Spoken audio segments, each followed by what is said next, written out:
You're listening to Tarazi Tuesdays with the Bible as Literature.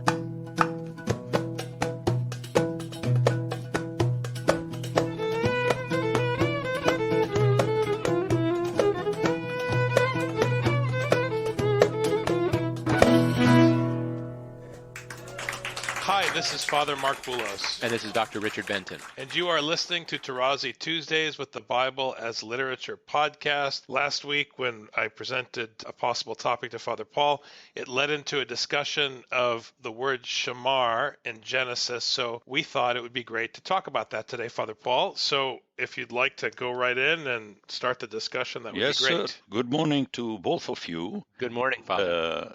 That word is extremely interesting because I discovered through my research that Genesis is already a part and a central part of the Torah, the 5 books of Moses, and not a prequel or an introduction, which I used to believe many, many years ago. And that verb, which is very important, as we all know, because it is usually used with to keep the law, to keep the way of God, to keep God's commandments, and so on, Shamar. So let's go over the instances, which is very important. The first one is the Lord took the man and put him in the Garden of Eden to till it, which is her. It could be garden or earth, but as I explained, is to till the earth and keep her.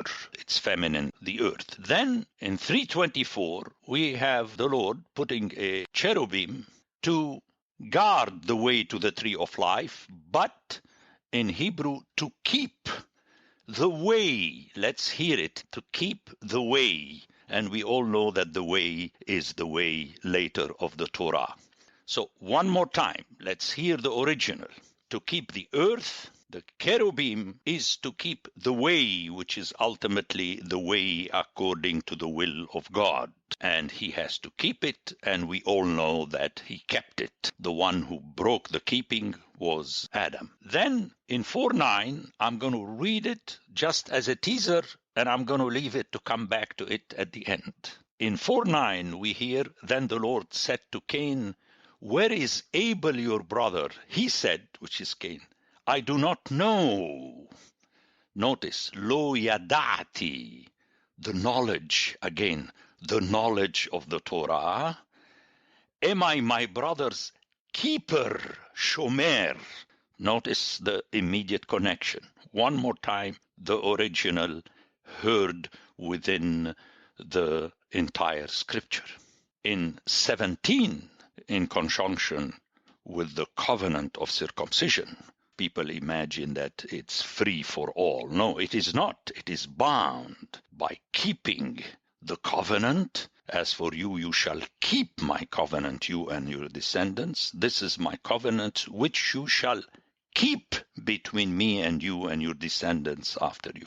Then one has to be always patient with Scripture and allow God to say what he wants to say. Very often we stop here and we start making a sermon about Genesis 9 and 10. You can't do that if you don't know the rest. In 18, very early, which will be repeated in 26, we hear, "No, for I have chosen him that he may charge his children." And charge in the Hebrew, the original, yitzaweh, from the verb tsiweh, which is to command, as God did in the garden. He commanded Adam that he may charge his children and his household after him to keep the way of the Lord. Notice this Shamar, to keep the way, one more time, in order to do righteousness and justice. Notice again the doing of the commandments of God, so that the Lord may bring to Abraham what he has promised him, and that already prepares us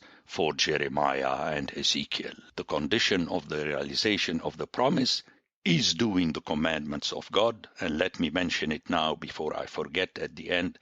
That's why people should not be amazed when Paul in Galatians at the beginning stresses the freedom, and at the end he ends with the law of the Spirit that we have to do, which, by the way, is the love of the neighbor. And I'm going to come back to this Cain and Abel story. In Genesis 26, we have a repetition of what we heard in 18. Sojourn in this land. This is what the Lord is saying to Isaac, and I will be with you, and I will bless you and to your descendants to fulfill the oath which I swore to Abraham your father. I will multiply your descendants as the stars of heaven, and will give to your descendants all these lands, and by your descendants all the nations of the earth shall bless themselves, because Abraham obeyed my voice, Jeremiah, and kept my charge, my commandments, my statutes, and my laws. And in the Hebrew, it's very powerful, because in this series of 4 statements, which all mean commandment, the first one is a word from the same root as Shamar. Let's hear it in Hebrew, because Abraham obeyed my voice. Vayishmor mishmarti. Very powerful on the ears. That's what he did.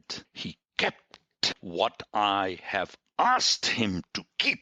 That's why his descendants will be blessed. And the last one, which I mentioned and I left, is Genesis 24, where we hear Abraham. Chapter 24 is about the preparation for the wedding of Isaac, and Abraham speaks to his servant. Then the servant said to him, perhaps the woman may not be willing to follow me to this land. He asked him to bring the woman here, because Isaac did not leave the land. Very important. Must I then take your son back to the land from which you came? Abraham said to him, see to it that you do not take my son back there. And the Hebrew, Shamar, without discussing the verbal form, it's the sound for my general hearers. So Abraham made sure that the servant would keep his command. Throughout Genesis, we have this tune, if you like, that whenever we hear Shamar, we are talking about God's law, which is God's voice, which is God's will, expressed obviously in commandments. I abhor mysticism. God spoke to me and I felt really in my heart what he wanted me to do. No, you're doing your will if you felt it in your heart. The people from the outside have to hear it. Again, in the New Testament, very important that people heard the voice from the cloud at the baptism and transfiguration. But let's get back to Genesis. Throughout Genesis, we have right from the beginning, including the story of the cherub, one of the cherubim, that they had to keep the way of the Lord. Given all that, it is impossible in the sense that it is not allowed for a hearer to understand that the Lord was reminding Cain that he is supposed to be the babysitter of Abel, as I hear people explain. Practically, they don't say that, but this is how it sounds. But it cannot be if it is mentioned. And interestingly, in passing, please remember when I stress in my classes and my commentaries, when something is mentioned in passing and thus not necessarily, remember in the classroom how many times I would read a text with you and on purpose I would dismiss 2 words. And most of my students in the first year imagine that they know scripture, but they don't. They don't miss anything. The classic text is 1 Corinthians 15, when people say, if Christ was risen from the dead. But the text says, if Christ was preached unto you as risen from the dead. In other words, it's not a news on TV. It's a news from the mouth of the apostle. So all these things are important. Given all that, let's get back to Genesis 4:9. One more time when you hear it in the original. Am I the keeper? Shomer is an active participle, which in Hebrew functions as a noun and a verb at the same time. So is he supposed to be the keeper of his brother? And notice, please, that God does not answer his question Very interesting. Then the Lord said to Cain, where is Abel your brother? He said, I do not know. Am I my brother's keeper? And the Lord said, what have you done? The voice of your brother's blood is crying to me from the ground, and now you are cursed from the ground, which has opened its mouth. We remember the importance of ground, which is Adamah, the feminine of Adam, to receive your brother's blood from your hand. Very often the teacher or the parent do not answer the question of their students and their children because the answer is obvious. You are supposed to keep your brother. And the footnote, which is more than footnote, because this is what I want. Yes, you are the older brother and you have to keep. And in my mind, this statement crowns the statement earlier of Adam being in charge to keep the earth and the trees and the grass and the plants so that he, Adam, all human beings, and the animals would have life from this ground. And the ultimate is the keeping of the other human being. Notice in Genesis, Adam, which was male and female, was not asked to keep the other human beings. It is not in the text. In chapter 4, very clearly, Cain is asked to keep his brother in the sense of keeping the commandment of the care and the love of the neighbor. And again, I go back to Galatians, which is really magisterial. Paul says at the end, I've been writing for 4 chapters about freedom. Beware not to use your freedom to devour one another in the original Greek. Because if so, no one will be remaining and you will have destroyed the church that God is trying to build, as he wrote earlier in chapter 1 and 2. And he ends by saying the entire law is subsumed in the love of the neighbor. And very clearly there he says, be slaves to one another.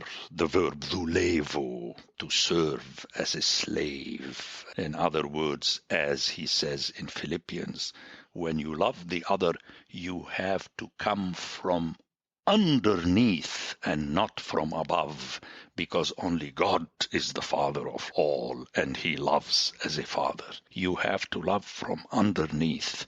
Remember in Philippians, you have to consider yourselves less than the others. Very important. And that was the mistake of Cain.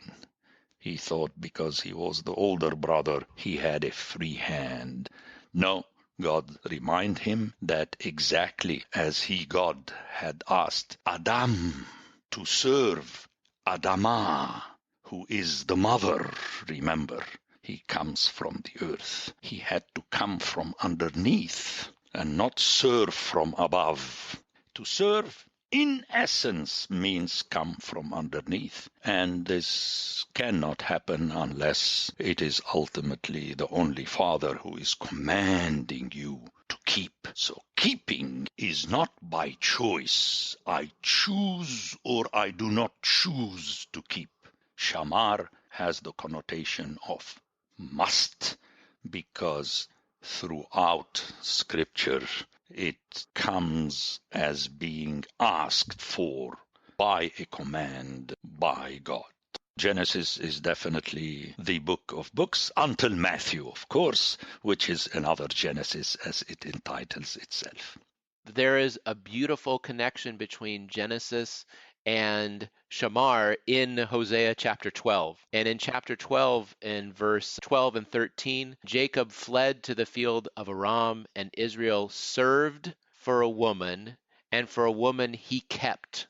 Now, it just says kept in Hebrew. Some commentators, including me, say kept sheep is the implication of that. The reason why is because in the following verse, and by a prophet Yahweh brought up Israel from Egypt, and by a prophet he was kept. So I wanted to make the parallel between the sheep. But Jacob kept the incorrect law by keeping for the sake of the woman, and keep is shamar. But Yahweh protected the people, and the verb that's used is nishmar, was kept from shamar. So the idea that you always emphasize, Father Paul, I see it emphasized here again. We are not released from slavery. Israel was not released from slavery so that they could be free, but so that they could keep Yahweh's law. And earlier in chapter 12 in Hosea, he says, and you will return to your God, keep kindness, chesed, and justice, mishpat, and hope or wait on your God forever. So Jacob kept his own law to serve and to enslave himself.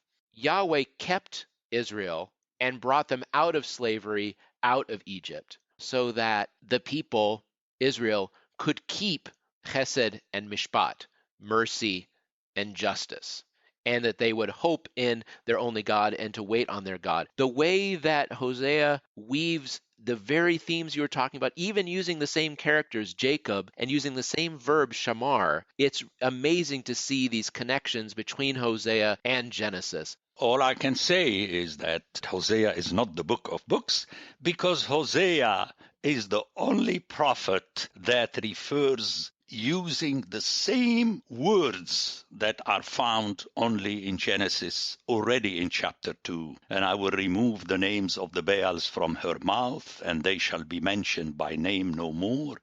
And I will make for you a covenant on that day with the beasts of the field, the birds of the air, and the creeping things of the ground, and I shall abolish the bow, and so on. And I discuss this matter in my book, The Rise of Scripture. So really, Scripture is interwoven, and I'm not only thankful, but appreciative of your comments for the sake of the hearers. I'm sure all the hearers have noticed that you and I were making points from Scripture, out of Scripture. And that ends up as an invitation to the hearers to go back to the text and check. How would they know whether I'm really quoting from Hosea chapter 2? And you quoted from Hosea chapter 12. That is extremely important, and more so if the hearers would make the effort to hear through people more knowledgeable in Hebrew the original. The connection is always in the original. It's an extremely important point. I dismissed the play between keeping the law of God and God keeping us, but you brought it up, and I'm really appreciative for that. That again, the play on Shamar is beyond just my presentation, but it's all there. That's my conviction after I have studied the Bible for 5 decades and after having written this book. Until now, Mark knows that I said, hold on, I'm sending you an extra 2 paragraphs extra. And then yesterday I said, enough is enough, It will never end. So the main point is made, and it has always to function as an invitation to the readers, as I have written way back in the intro to my commentary on Galatians. People should not spend their time. They could spend their time reading my book because it's very detailed, but not quoting it, which we all theologians do. Notice how theologians quote their colleagues, themselves, and the fathers and Scripture as though they are different sources of the same value. No. Quotations have to be always from Scripture. And that is because they are the words of God. I was saying to someone 2 days ago that when you pray, you have to pray the Psalms because they were uttered by the mouth of God. You don't write your own hymns or your own apolitikia and kondakia and so on. No, worthless. No, you repeat what God taught you to say to him.